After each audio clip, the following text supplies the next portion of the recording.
Well, for those of us who have grown up in the Bay Area and even those who maybe have moved to the area recently, you may not know all of the pieces that went together in that Sunshine Skyway, the tragedy that happened many years ago where many people lost their lives. And this morning, we're going to talk about and invite you to a one-man play that is truly going to give you, I think, a different perspective maybe than what you have heard about this before. The play is called MayDay, Captain Lerro and the Skyway Bridge. Bill DeYoung is the one who helped write this. Of course, he's written a book about this as well. Michael Horn is going to play Captain Lerro again in this one-man play coming up this weekend in St. Pete. There's a lot to dive in here. Bill, let's start with you. I mentioned you're an author as well. You've studied this tragedy for quite some time, but obviously you felt that, I've watched a documentary on it. There's been a lot that's been said and reported over the years, but to have a one-man play, where did this idea come up? Why did you want to tell the story in this particular way? Well, I always saw this is a pivotal moment in Tampa Bay history. I mean, there's no question about it. It is the worst in terms of fatalities, ship bridge collision in world history.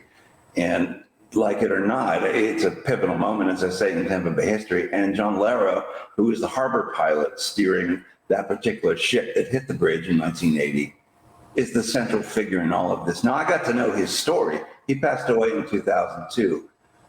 But speaking with many of his friends and family members, and also with the transcripts of the hearings that he went through, the various legal proceedings, I got to know him pretty well. And it seemed to me that he's kind of the hero of a Shakespearean tragedy. I mean, what he went through before and after, the after will slay you. And first of all, it's important, I think, that people understand, and this is documented. You won't learn this in the play because everybody knows it. He was exonerated. He was not held responsible for what happened. But this play deals with how he felt about being treated like a mass murderer and became a pariah in his community and ultimately suffered what he saw as retribution from God. That's what it's about.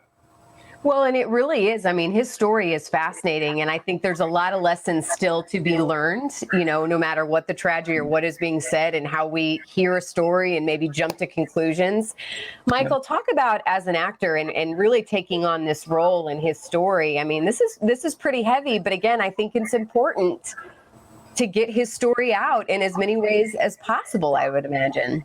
Oh, yeah, absolutely. I think he really wanted people to see the human side of him, because the media really saturated everybody with sensationalism about the accident and things that were, kind of true about him, but sounded good, made him sound bad.